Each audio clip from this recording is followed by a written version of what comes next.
ආයුබෝවන් තෙරුවන් සරණයි දහම් පාසල් අවසාන විභාග පාඩම් හා ප්‍රශ්නෝත්තර සාකච්ඡාව ශාසන ඉතිහාසය පළවෙනි පරිච්ඡේදයේ 9 වෙනි කොටස විදිහට අපි කතා කරන්නට බලාපොරොත්තු වෙනවා මගධ රාජධානිය පිළිබඳව. ඉතින් දහම් පාසල් අවසාන විභාගයට අදාළ බොහෝ විස්තර මේ පාඩම්වල වීඩියෝ පාඩම් වලින් අපි සාකච්ඡා කරමින් සිටිනවා. පිරිවෙන දහම් පාසල අපේ YouTube නාලිකාව තුළින් තමයි මේ පාඩම් සාකච්ඡාවන් සියල්ලක්ම සිදු කරමින් අපි කටයුතු කරනු ලබන්නේ. ඉතින් අපි බලමු මගධ රාජධානිය පිළිබඳව මොනවද අපිට කතා කරන්නට තියෙන්නේ කියලා. මගධයේ උතුරෙන් ගංගා නදියත් නැගෙනහිරින් චම්පා නදියත් නිරිතින් වින්ධ්‍යා කඳු වැටියත් බටහිරින් සෝන නදියත් මගධෙහි සීමාවන් විය. මගධයේ සීමාවන් තියෙනවා උතුරෙන් ගංගා නදිය, නැගෙනහිරෙන් චම්පා නදිය, නිරිතදිගින් වින්ධ්‍යා කඳු වැටිය, බටහිරින් සෝන නදිය. මේවා තමයි මගධයේ සීමාවන් වෙන්නේ. අපිට බලන්න පුළුවන් මගධය. අපි බලමු මගධය පිළිබඳව මේ විදිහට.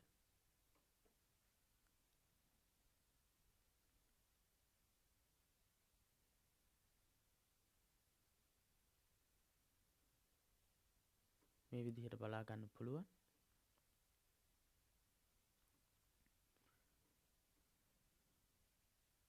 මේ තියෙන්නේ ශ්‍රී ලංකාව. මගධ දේශය තමයි මේ තියෙන්නේ. ඉතින් අපි බලමු ඒ සීමාවන් උතුරෙන් ගංගා නදිය, නැගෙනහිරින් චම්පා නදිය, නිරිත දිගින් වින්ධ්‍යා කඳු වැටිය, බටහිරින් සෝන නදිය කියන සීමාවන්ගෙන් යුක්ත මගධ දේශයේ සුවිශේෂත්වය පිළිබඳව අපි කතා කරමු. බුදුරදුන් දවස වර්ධනයේ වෙමින් පැවති මෙම රාජධානියෙහි අග නගරය වූයේ රජගහ නුවරය. බුදුරජාණන් වහන්සේගේ කාලයේදී සංවර්ධනයේ වෙමින් තිබුණු රාජධානියක් තමයි මේ මගධ රාජධානිය. අගනගරය බවට පත් වෙන්නේ රජගහ නුවර. මගධයේ අගනගරය රජගහ නුවර. ගංගා නදියට යොදුන් 5ක් ඔබ්බෙහි ඒ පිහිටා තිබිනි. ගංගා නදියට යොදුන් 5ක් එපිට තමයි රජගහ නුවර පිහිටලා තිබිලා තියෙන්නේ. අංග රාජධානියද එහි අගනුවර වූ චම්පාව සමග මගධයටම අයත් විය. අංග රාජධානියත් අංග රාජධානියේ අගනුවර වන චම්පාවත් අයිති වෙලා තියෙන්නේ මගධ රාජ්‍යයටමයි. අංග රාජධානියත් චම්පා අගනුවරත් අයත් වෙන්නේ මගධ රාජධානියටම. චම්පා නදිය ගලා බසින්නේ මෙම අංග මගධ දෙරට අතරිනි. චම්පා කියන නදිය ගලා බසින්නේ අංග මගධ කියන මේ රටවල් දෙක අතරින්. ඉතින් චම්පා නදිය ගලා බසින්නේ අංග රාජධානියත් මගධ රාජධානියත් කියන අංග රටත් මගධ රටත් අතරින් තමයි ගලා බසින්නේ. ඉතින් අපි බලමු චම්පා නදිය පිළිබඳවත් අපි බලමු චම්පා නදිය ෆොටෝ ඡායාරූපයක් මගේ. මේ තියෙන්නේ චම්පා නදිය. අන්තර්ජාලයෙන් ලබාගත් පින්තූරයක්. ඉතින් මේ ගඟ ගලාගෙන යන්නේ අංග ජනපදයත් අංග රටත් රාජධානියත් මගධ රාජධානියත් කියන මේ දෙක මේ රාජධානි දෙක මැදින් තමයි ගලාගෙන පහළට බසින්නේ. බිම්බිසාර හා අජාසත්ත යන රජවරු පිළිවෙලින් මේ මහා මගධ රාජ්‍යයෙහි රජකම් කළහ. බිම්බිසාර හා අජාසත්ත යන රජවරු පිළිවෙලින් මේ මහා මගධ රාජ්‍යයෙහි රජකම් කළහ. බිම්බිසාර රජතුමා මුලින් රාජ්‍යයට පත් වෙනවා. ඊට පස්සේ අජාසත් රජතුමා රාජ්‍යයට පත් වෙනවා. මුලින්ම බිම්බිසාර රජතුමා රාජ්‍යයට පත් වෙනවා. ඊට පස්සේ අජාසත් බිම්බිසාර රජතුමාගේ පුත්‍රයා අජාසත් රජතුමා. මේ මහා මගධ රාජ්‍යයේ රජකම් කරපු රජවරු දෙන්නෙක්.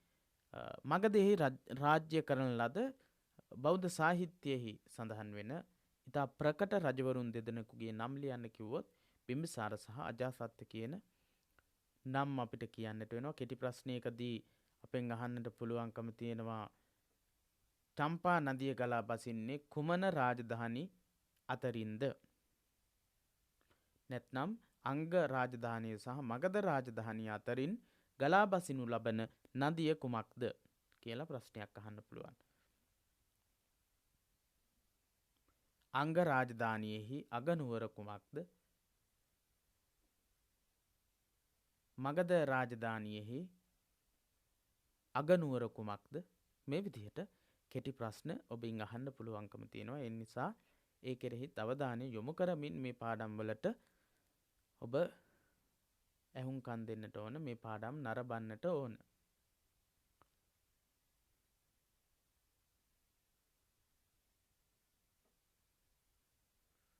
ඉතින් මේ ඊට පස්සේ සඳහන් වෙන විස්තරේ බලමු. බුදු රදහු මගධ රාජ්‍යයේ ධර්ම ප්‍රචාරයේ පිණිස දහස් ගණන් භික්ෂූන් පිරිවරාගෙන වැඩම කළහ. බුදුරජාණන් වහන්සේ ධර්ම ප්‍රචාරක කටයුතු වල නිරත වෙද්දී විශේෂයෙන්ම මගධ රාජ්‍යයේ ධර්ම ප්‍රචාරක කටයුතු සඳහා භික්ෂූන් වහන්සේලා දහස් ගණනක් පිරිවරාගෙන බුදුරජාණන් වහන්සේ එම රාජධානිය තුල ධර්ම දූත කාර්යෙහි ධර්ම ප්‍රචාරක කටයුතු වල නිරත වුණා. රුවේල කාශ්‍යප, නදී කාශ්‍යප, ගයා කාශ්‍යප ආදී අන්‍ය සමයවාදී නායකයන්ද අනුගාමිකයන් සමගම බුදු සමය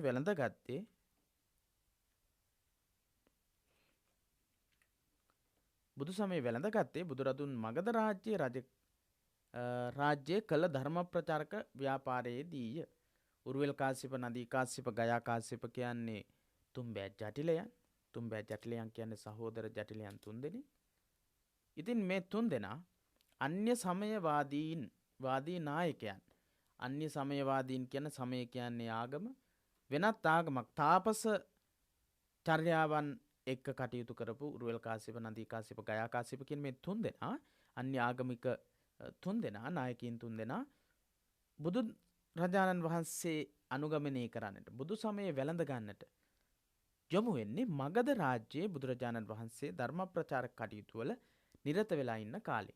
තම රාජ්‍ය වෙත පැමිණ සිටින බුදුරදුන් ප්‍රමුඛ මහා සංඝයා දකිනු කැමැත්තෙන් එහි ගිය බිම්බිසාර රජ ප්‍රධාන 12 නහොතයක් ජනතාව බුදුන් සරණ ගියහ. බිම්බිසාර රජ ප්‍රධාන 12 නහොතයක් ජනතාව බුදුන් සරණ ගියහ. ඉතින් විශාල පිරිසක් ගැන තමයි මේ කියන්නේ. තම රාජ්‍ය වෙත පැමිණ සිටින බුදුරදුන් ප්‍රමුඛ මහා සංඝයා දකිනු කැමැත්තෙන් එහි ගිය බිම්බිසාර රජතුමා ආරාධනාවක් කරලා තිබුණා මගධ රාජ්‍යයට පළමු කොටම වැඩම කරන්නට කියලා.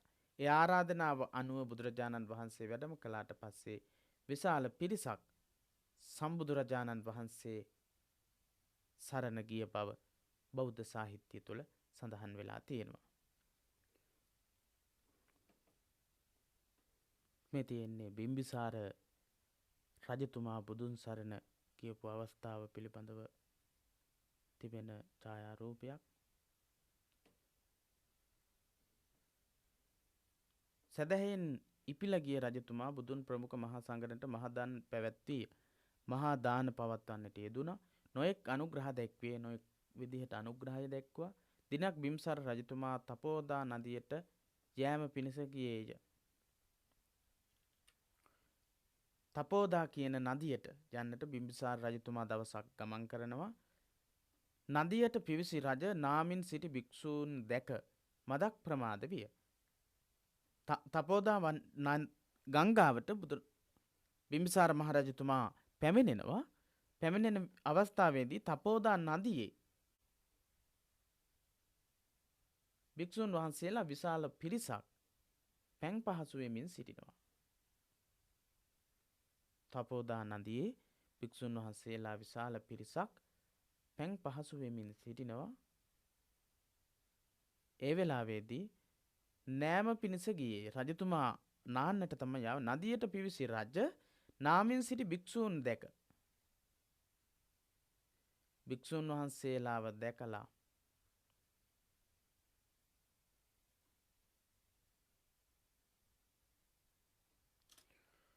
රජතුමා මදක් ප්‍රමාද වෙනවා.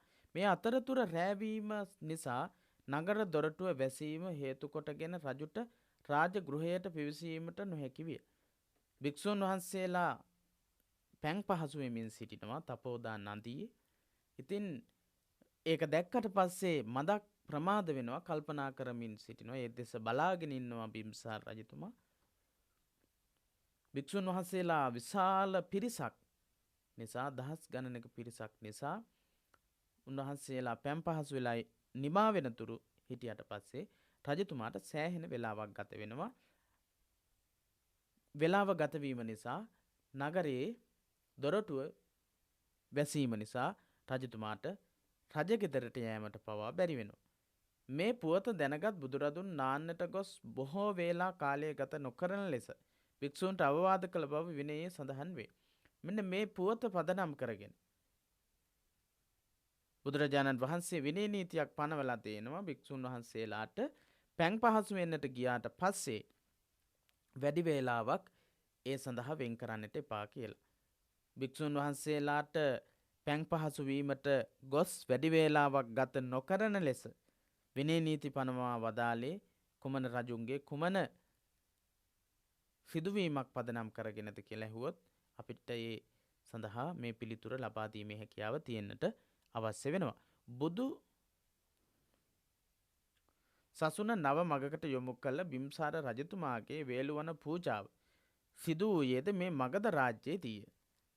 සම්බුද්ධ ශාසනයට කරන ලද ප්‍රථම ආරාම පූජාව තමයි වේළුවන පූජාව, වේළුවනාරාම පූජාව.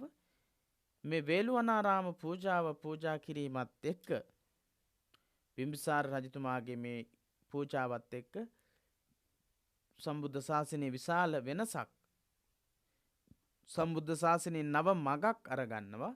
මේ වේළුවන ආරාමයේ පිහිටලා තියෙන්නේ මගධ රාජ්‍යයේ. ඒ වගේම වේළුවනාරාම පූජාව සිදු වෙන්නේ මගධ රාජ්‍යයේදී.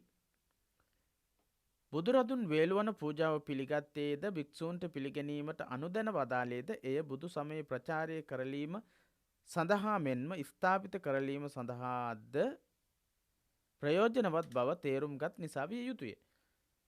බුදුරජාණන් වහන්සේ වේළුවන පූජාව පිළි අරගන්නට යෙදුනේ මෙම වේළුවනාරාමය බුදු සමය ප්‍රචාරය කරලීම සඳහා එවැගේම ස්ථාපිත කිරීම සඳහා ප්‍රයෝජනවත් වෙන මධ්‍යස්ථානයක් කියලා හිතපු නිසා, කල්පනා කරපු නිසා කියලා අපිට හිතන්න පුළුවන්. බුදු සසුන කෙරෙහි පැහැදුණු රජවරුන් මෙන්ම සිටුවරුද වෙනත් බොහෝ ජනතාවද මින් පසු ආරාම පන්සල් ඉදිකිරීමෙහිලා පුරෝගාමී වූහ. මේ වේළුවනාරාම පූජාව එක්ක තමයි බුදු සසුන කෙරෙහි පැහැදිච්ච රජවරු, සිටුවරු වගේ වෙනත් බොහෝ ජනතාව ආරාම පන්සල් ඉදිකිරීම සඳහා පුරෝගාමීව කටයුතු කරලා තියෙන්නේ. බුදුරදුන්ගේ අගසව්වන් වන සැරියුත් මුගලන් තෙරණවරුන් දෙනමද මගධ රාජ්‍යයෙන් බුදු සසුනට එක් වූ වෙති. බුදුරදුන්ගේ අගසව්වන් බුදුරජාණන් වහන්සේගේ අග්‍රශ්‍රාවක දෙනම සැරියුත් හාමුදුරුවන් වහන්සේ, මුගලන් හාමුදුරුවන් වහන්සේ දෙනම මගධ රාජ්‍යයේ දෙදෙනෙක්. උන්වහන්සේලාගේ ගිහි කාලේ උපත සිදු වෙන්නේ මගධ රාජ්‍යයේ. උන්වහන්සේලාගේ සසුන්ගත වීම බුදු සසුන පිළිබඳව ජන සමාජය තුළ ඉමහත් ප්‍රබෝධයක් ඇතිවීමට හේතු විය. බුදු සසුන පිළිබඳව ජන සමාජය තුළ ඉමහත් ප්‍රබෝධයක් ඇතිවීමට, විශාල ප්‍රබෝධයක් ඇතිවීමට සැරියුත් මුගලන් දෙනමගේ පැවිදි භාවය හේතුවක් වුණා. කේමා තෙරණිය මගධයට අයත් සාගල නගරයේ උපන් තැනැත්තියකි. කේමා තෙරණින් වහන්සේත් මගධ රාජ්‍යයේ සාගල නගරයෙන් පැමිණිලා පැවිදි බිමට ඇතුළත් වෙච්ච කෙනෙක්. බිම්බිසාර රජුගේ අගමෙහෙසිය වූ ඇය කේමා තෙරණිය තමයි බිම්බිසාර රජතුමාගේ අගමෙහෙසිය බවට පත් වුණේ. බිම්බිසාර රජතුමාගේ අගමෙහෙසිය බවට පත්වෙච්ච කේමා තෙරණිය සම්බුද්ධ ශාසනයේ ඉතාමත් වටින චරිතයක් බවට පත් වෙනවා. මේ තෙරණියගේ පැවිද්ද සිද්ධ වෙන්නේ මගධ රාජ්‍යයට අයත් සාගල නගරයෙන් පැමිණිලා. සාගල කියන නගරයේ ඉඳලා ඇවිල්ලා තමයි පැවිදි භාවය ලබා ගන්නේ. ඇය රූපමානයෙන් යුක්ත වූ අය. කේමා ඉතාමත් රූමත් කාන්තාවක්. ඒ වගේම රූප මදයෙන් මත් වෙලා හිටපු කෙනෙක් විදිහට තමයි බෞද්ධ සාහිත්‍යයේ කේමා පිළිබඳව සාකච්ඡා වෙන්නේ. කේමා බිසව පිළිබඳව සාකච්ඡා වෙන්නේ. බුදුරදුන් රූපයේ අනිත්‍යතාව ගැන දහම් දෙසන බැවින් ඇය බුදුන් දැකීමට නොගියාය. බුදුරජාණන් වහන්සේ රූපයේ නිස්සාරත්වයේ අනිත්‍යතාවය ගැන දහම් දේශනා කරන නිසා, ධර්මයේ දේශනා කරන නිසා කේමා බිසව බුදුරජාණන් වහන්සේ බැහැ දකින්නට යන්න කැමති වුණේ නැහැ. එහෙත් පසුව රජුගේ මෙහෙයවීම පරිදි බුදුරදුන් හමුවට ගිය ඇය දහම් අසා පැහැද පසුව භික්ෂුණියක වූ බව තේරගාථා අටුවාවේ සඳහන් වේ. තේරගාථා අටුවාවේ සඳහන් වෙන විදිහට රජුගේ මෙහෙයවීම නිසා ජේතවනාරාම උයනේ අලංකාරය පිළිබඳව කවියන් ලවා කවි ලියවලා ගීත ලියවලා ඒ අනුව උපක්‍රමයක් මගින් බුදුරජාණන් වහන්සේ බැහැ දකීමට මේ කේමා බිසව එක්කරගෙන ගියපු බවත් කේමා තෙරණිය පිළිබඳව සඳහන් වෙන තේරගාථා අටුවාවේ සඳහන් වෙනවා. ඇය බුදුරජාණන් වහන්සේ බැහැ දකින්නට ගියපු බව. එහෙම සඳහන් වන පරිදි භද්‍රා කුණ්ඩල කේසිය චාලා උපචාලා හා සිසූපචාලා යන සොයුරියන් තිදෙනද බුදුරදුන් සරණ ගොස් තෙරණියන් බවට පත් වූයේ බුදුරදුන් වේළුවනේ වාසය කරන අවධියේදී. බුදුරජාණන් වහන්සේ වේළුවනාරාමේ වැඩ වාසය කරන කාලයේදී භද්‍රා කුණ්ඩල කේසී චාලා උපචාලා හා සිසූපචාලා කියන මේ පිරිස පැමිණිලා සම්බුද්ධ ශාසනයට ඇතුළත් වුණා. එහෙනම් අපෙන් අහන්න පුළුවන් සම්බුද්ධ ශාසනයේ ස්ථාපිත භාවයේ ව්‍යාප්ත වීම සම්බුද්ධ ශාසනය සංවර්ධනය කෙරෙහි මගධ රාජ්‍යයෙන් පැමිණ පැවිදි වූ පිරිස විශාලයි. ඒ පිළිබඳව පැහැදිලි කිරීමක් කරන්නට කිව්වොත් අගසව් දෙනම ඒ වගේම සම්බුද්ධ ශාසනයට විශාල සේවයක් කරපු පළවෙනි ආරාම පූජාව සිද්ධ වෙන්නේ මගධයේදී. ඊට පස්සේ බිම්බිසාර මහරජතුමාගේ බුදුරජාණන් වහන්සේගේ හමුවීම සිද්ධ වෙන්නේ මගධ රාජ්‍යයේදී. සම්බුද්ධ ශාසනයේ අගසනුවන් දෙනම වහන්සේ බවට පත්වෙන සැරියුත් මුගලන් දෙනම වහන්සේ ඒ වගේම මේ මගධ රාජ්‍යයේ භද්‍රා කුණ්ඩල කේසී චාලා සිසූපචාලා කියන මේ පිරිස් මගධ දේශේ. ඉතින් මේ අය පිළිබඳව සම්බන්ධ කරගනිමින් මේ අයගේ විස්තර සම්බන්ධ කරගනිමින් ඒ ප්‍රශ්නයට අපිට පිළිතුරු ගොඩනගන්න පුළුවන්කම තියෙනවා. බුදුහු මගධයේ වසන සමයෙහි ඊට අයත් කානු මත නම් බමුණු ගමට වැඩ අම්බලට්ටික නම් උයනෙහි වාසය කළහ. බුදුහු මගධයේ වසන කාලේ බුදුරජාණන් වහන්සේ මගධ දේශේ වාසය කරන කාලේ ඉතින් බුදුරජාණන් වහන්සේ මගධ දේශේ වැඩ වාසය කරන කාලේදී කානු මත නම් බමුණු ගමට කානු මත කියන බමුණු ගමට වැඩම කරලා අම්බලට්ටික නම් උයනේ අම්බලට්ටික කියන උයනේ වැඩ සිටිය බව තොරතුරු වලින් හම් වෙලා තියෙනවා. නම් උයනේ වාසය කළහ. එම බමුණු ගමෙහි අධිපතියා මෙන්ම අයිතිකාරයාද වූ කූටදන්ත බමුණා ගොනුන් දෙනුන් එළුවන් ආදී සතුන් ගෙනවිත් යාගයක් කිරීමට සූදානම්ව සිටියේය. මේ අම්බලට්ටික කියන උයනේ වැඩ වාසය කරනකොට මේ බමුණු ගමේ අධිපතියා බමුණු ගමේ අයිතිකාරයා වෙච්ච කූටදන්ත බමුණා. බුදුරජාණන් වහන්සේට කූටදන්ත කියන මේ බමුණා හම්බ වෙන්නේ අම්බලට්ටික කියන උයනේ වැඩ වාසය කරන කාලේ කෝටදන්ත කියන්නේ මේ අපි සඳහන් කරපු කානු මත කියන බමුණු ගමේ අධිපතියා තමයි කූටදන්ත කියන්නේ. ඉතින් කූටදන්ත කියන බමුණා බ්‍රාහ්මණයා ගොන්නු දෙන්නු එළුවන් ආදී සතුන් අරගෙන ඇවිල්ලා විශාල යාගයක් කරන්නට සූදානම් වෙලා හිටියා. මේ අතරතුර ගම්වැසි බ්‍රාහ්මණ ගෘහපතිවරුද සමග බුදුන් හමුවට ගියේ කූටදන්ත බමුණා බුදුරදුන්ගෙන් දහම් අසා ඒ ගෘහපතිවරුන්ද සමග බුදුන් සරණ ගියේ. මේ කානුමත කියන බ්‍රාහ්මණ ගමේ අධිපතියා වෙච්ච කූටදන්ත බමුණා ගොන්නු දෙන්නු එළුවන් ආදී සතුන් අරගෙන ඇවිල්ලා යාගයකට සූදානම් වෙලා හිටියා. යාගයක් කරන්න සූදානම් වෙලා හිටියා. මේ අතරතුරේ ගම්වැසියන් බ්‍රාහ්මණ ගෘහපතිවරු ගම්වාසී බ්‍රාහ්මණ ගෘහපතිවරු එක්ක බුදුරජාණන් වහන්සේ හමුවට ගිහිල්ලා කූටදන්ත බමුණා බුදුරජාණන් වහන්සේගෙන් බණ අහලා ගෘහපතිවරුන් එක්ක ධර්මාවබෝධයට පත්වෙච්ච බව ධර්මාවබෝධය ලබාගත් බව සඳහන් වෙනවා. බුදුරදුන් රජගහනුවර ගිජුකුළු පව්වේ වසන සමයෙහි සන්ධාන නැමැති ගෘහපතියෙක් උන්වහන්සේ බැහැ දැක්කේ. බුදුරජාණන් වහන්සේ රජගහනුවර ගිජුකුළු පව්වේ ගිජ්ජකූට පර්වතයේ ගිජ්ජකූට පර්වතයේ බෞද්ධ සාහිත්‍යයේ ඉතා ප්‍රසිද්ධ ස්ථානයක්.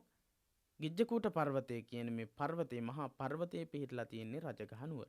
රජගහනුවර ගිජුකුළු පව්වේ ගිජ්ජකූට පර්වතයේ බුදුරජාණන් වහන්සේ වැඩ සිටින කාලේ සන්ධාන කියන ගෘහපතියෙක් බුදුරජාණන් වහන්සේ බැහැ දකින්නට ඇවිල්ලා උන්වහන්සේ බැහැ දකිනවා. මගධ පරිබ්‍රාජක නායකයෙකු වන නිග්‍රෝධ නැමැත්තාද සන්ධාන සමග ගියේ.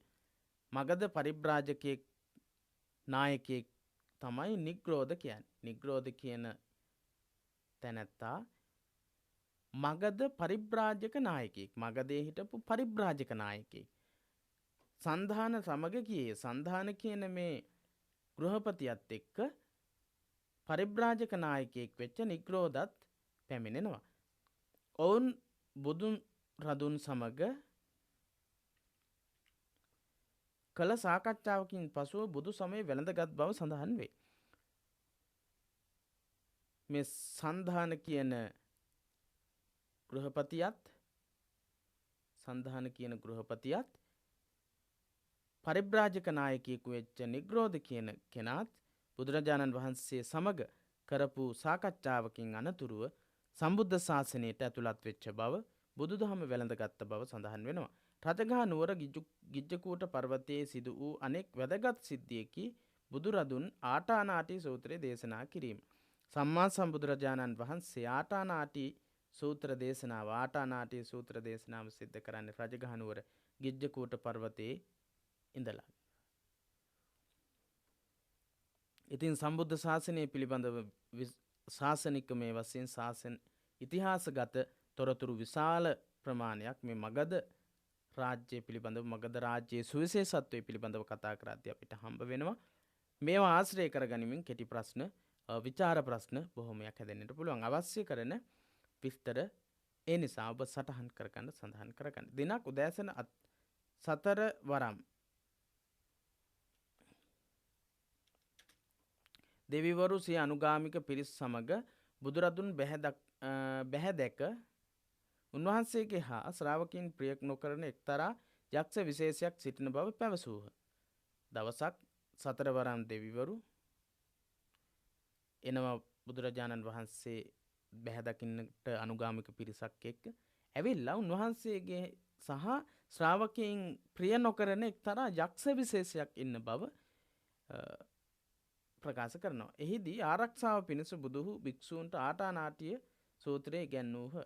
ඒ වෙලාවේදී බුදුරජාණන් වහන්සේ භික්ෂුන් වහන්සේලාට ආරක්ෂාව පිණිස ආටානාටිය සූත්‍ර දේශනා කරනවා. ඒ යක්ෂයන් විසින්ද පිළිගනු ලැබී. ඒක යක්ෂයන් විසිනුත් පිළිගත්ත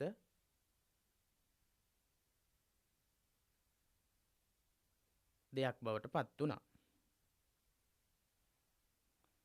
ඉතින් ඊට පස්සේ අපි කතා කරමු මගධයේ පවතින සුවිශේෂත්වය පිළිබඳව. මගදී පවතිනා වූ සුවිශේෂත්වය පිළිබඳව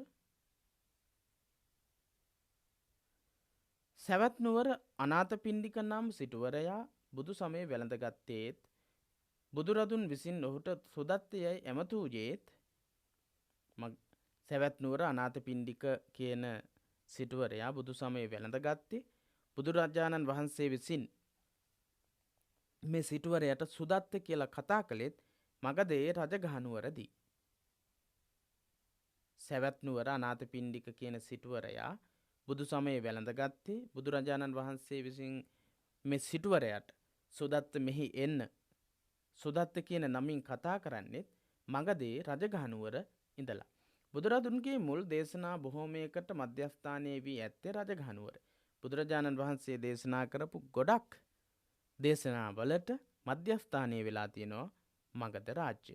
බෞද්ධ සංස්කෘතිය අතින් වැදගත් තැනක් ගන්නා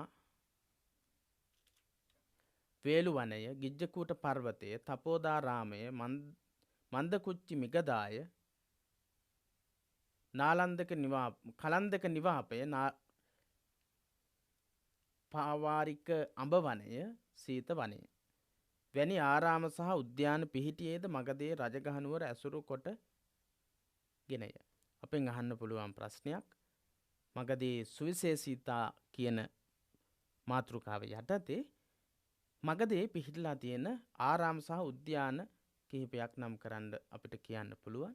ඒ වගේම මගධයේ සුවිශේෂත්වය පිළිබඳව කියද්දී මේ කරුණ අපිට වැදගත් වෙනවා. වේළුවනාරාමය, ගිජ්ජකූට පර්වතය, තපෝදාරාමය, මන්දකුච්චි මිගදාය, කලන්දක නිවාපය, පාවාරිකාඹ වනය, සීත වනය කියන මේවා පිහිටලා තියෙනවා මගධයේ ආරාම සහ උද්‍යාන විදිහට. වේළුවනාරාමය, ගිජ්ජකූට පර්වතය, තපෝදාරාමය, මන්දකුච්චි මිගදාය, කලන්දක නිවාපය, පාවාරිකාඹ වනය, සීත වනය කියන මේ හැම එකක්ම පිහිටලා තියෙන්නේ මගධ රාජ්‍යයේ.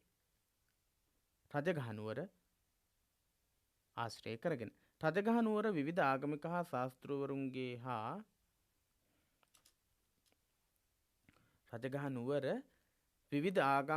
ආගමික ශාස්තෘවරුන්ගේ හා විමුක්තිකාමීන්ගේ මධ්‍යස්ථානය විය. රජගහනුවර විවිධ ආගමික ශාස්තෘවරුන්ගේ සහ විමුක්තිකාමීන්ගේ මධ්‍යස්ථානයක් විදිහටත් පාවිච්චි වෙලා තියෙනවා. සම්බුද්ධ දේශනාව ව්‍යාප්ත වෙච්ච දේශනා වෙච්ච සුවිශේෂී තැනක් විතරක් නෙවෙයි අනිත් ආගමික ශාස්තෘවරුන්ගේත් මධ්‍යස්ථානයක් වෙලා තියෙනවා. විවිධ දාර්ශනික ගැටලු පිළිබඳව වාද විවාද පැවැත්වූ ප්‍රචාරක මධ්‍යස්ථානයක් විය. විවිධ දාර්ශනික ගැටලු පිළිබඳ වාද විවාද පැවැත්වපු ස්ථාන රාශියක් තියෙන ප්‍රදේශයක් තමයි මගධ දේශය. මෙම නගරයේ වෙළඳ මාර්ග කිහිපයක්ම මධ්‍යස්ථානයක් වීම නිසා දේශාන්තරයන්හි බෞද්ධ සංස්කෘතිය පැතිර යාමටද ප්‍රබල හේතුවක් විය. මේ මගධ දේශයේ වෙළඳ මාර්ග කිහිපයකම මධ්‍යස්ථානයක්. වෙළඳ මාර්ග 4 වටින් තියෙනවා. ඒ 4 වටින්ම එන වෙළඳ මාර්ගවල මධ්‍යස්ථානයේ ප්‍රධාන මධ්‍යස්ථානය වුණේ මගධ දේශේ. ඒ හින්දා දේශාන්තර වලින් ආපු අය අතරට බෞද්ධ සංස්කෘතිය පැතිරලා යන්න මගධ රාජ්‍ය විශාල වැදගත්කමක් වෙලා තියෙනවා. බුදුරදුන්ට විරුද්ධව අභියෝග කළ රජගහනුවර වැසි භාරද්වාජ ගෝත්‍රයට අයත් බමුණන් කිහිප දෙනෙක්ම පසුව බුදුරදුන්ගේ අවවාද අනුශාසනා පිළිගෙන බුදුදහම වැළඳ ගත්හ. බුදුරජාණන් වහන්සේට විරුද්ධව අභියෝග කරපු රජගහනුවර හිටපු භාරද්වාජ ගෝත්‍රයට අයිති කසී භාරද්වාජ, ඔය විදිහට අක්කෝසක භාරද්වාජ, ඒ විදිහට භාරද්වාජ ගෝත්‍රයට අයිති බමුණු කිහිප දෙනෙක්ම මුලින් බුදුරජාණන් වහන්සේට විරුද්ධත්වය දක්වලා පස්සේ කාලෙදී සම්බුද්ධ ශාසනයට ඇතුළත් වෙලා තියෙනවා. අක්කෝසක භාරද්වාජ හා අග්ගික භාරද්වාජ යන දෙදෙනා නම් වශයෙන් හැඳින්විය හැකිය. මේ දෙන්නා අක්කෝසක භාරද්වාජ, අග්ගික භාරද්වාජ. අක්කෝසක භාරද්වාජ, අග්ගික භාරද්වාජ කියන දෙන්නා. කසී භාරද්වාජ නම් ධනවත් බ්‍රාහ්මණයා බුද්ධ ශ්‍රාවකයෙකු බවට පත් වූයේ. මේ කියන්නේ භාරද්වාජවරු. භාරද්වාජ ගෝත්‍රයට අයිති අය සම්බුද්ධ ශාසනයට ඇතුළු වෙච්ච ආකාරයේ මගධයේ හිටපු භාරද්වාජවරු. ඊට අමතරව කසී භාරද්වාජ බුද්ධ ශ්‍රාවකයෝ බවට පත් වූයේ බුදුරදුන් රජගහනුවර අසල රජගහනුවර අසල දක්ඛිනගිරියේ ඒකනාල නම් බමුණු ගමෙහි වසන සමයේදී බුදුරජාණන් වහන්සේ රජගහනුවර දක්ඛිනගිරියේ ඒකනාල කියන බමුණු ගමේ වාසය කරන කාලයේදී තමයි මේ කසී භාරද්වාජ සම්බුද්ධ ශාසනය වැළඳගන්නේ සම්බුද්ධ ශාසනයට ඇතුළත් වෙන්නේ. මගධය හා බැඳි අංග ජනපදේ. මගධයත් එක්කම සම්බන්ධයි කියලා කිව්වා අපි අංග ජනපදේ. ඉතින් අංග ජනපදයේ පිළිබඳවත් කතා කරලම මේ පාඩම නිමා කරමු. අංග රාජධානියද එහි අගනුවර වූ චම්පාව සමග මගධයට අයත්ව පැවතිනි.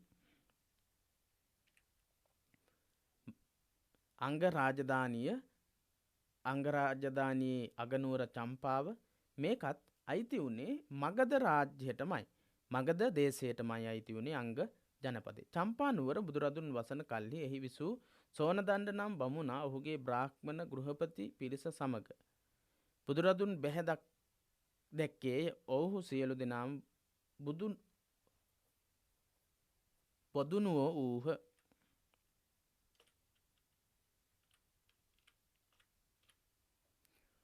චම්පා නුවර බුදුරජාණන් වහන්සේ වැඩ වාසය කරන කාලේ සෝනදණ්ඩ කියන බමුණා බුදුරජාණන් වහන්සේගේ ගුණ වර්ණනා කරලා තියෙන බමුණෙක්. ඉතින් මේ සෝනදණ්ඩ කියන බමුණා ඔහුගේ බ්‍රාහ්මණ ගෘහපති පිරිසත් එක්ක බුදුරජාණන් වහන්සේ බැහැ දකින්නට එනවා.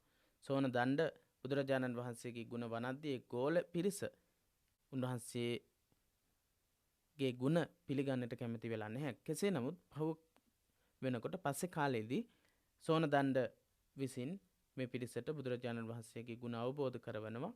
මේ සිදුවීම සිද්ධ වෙන්නේ බුදුරජාණන් වහන්සේ චම්පා නුවර වාසය කරන කාලේ. අංග ජනපදයට අයිති චම්පා නුවර, චම්පා කියන අගනුවර වැඩ ඉන්න කාලේ. සෝන කුටිකන්න හිමියෝ අංග රටවාසී ධනවත් භාණ්ඩාගාරිකයෙකුගේ පුතකි. සෝන කුටිකන්න කියන හාමුදුරුවෝ මේ අංග ජනපදයට අයිති ධනවත් භාණ්ඩාගාරිකයෙකුගේ පුතෙක් විදිහට තමයි සැලකෙන්නේ. පසු කාලක බුදුසසුනේ පැවිදි වූ මේ හිමියන් නිසා බුදුරජාණන් වහන්සේ භික්ෂූන්ට පාවහන් පාවිච්චි අනුමත කළහ.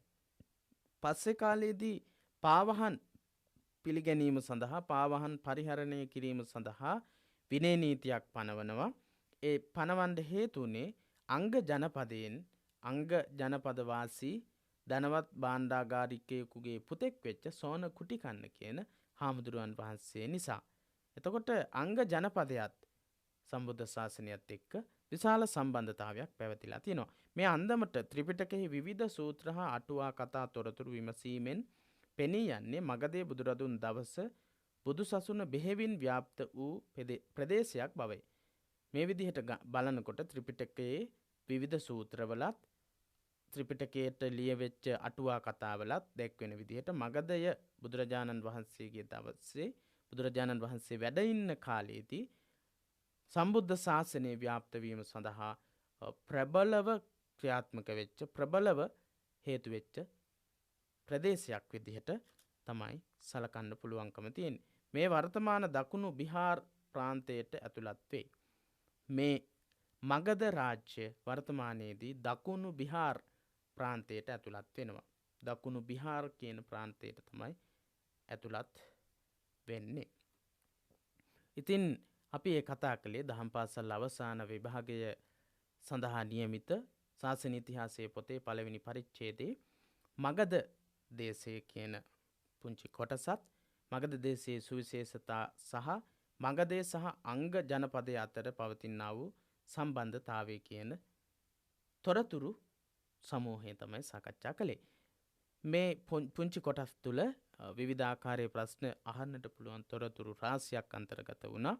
අපි බලාපොරොත්තු වෙනවා ඒවා අදාළ කරගෙන ප්‍රශ්න පත්‍ර සඳහා පිළිතුරු සාකච්ඡා කරන්නටත්.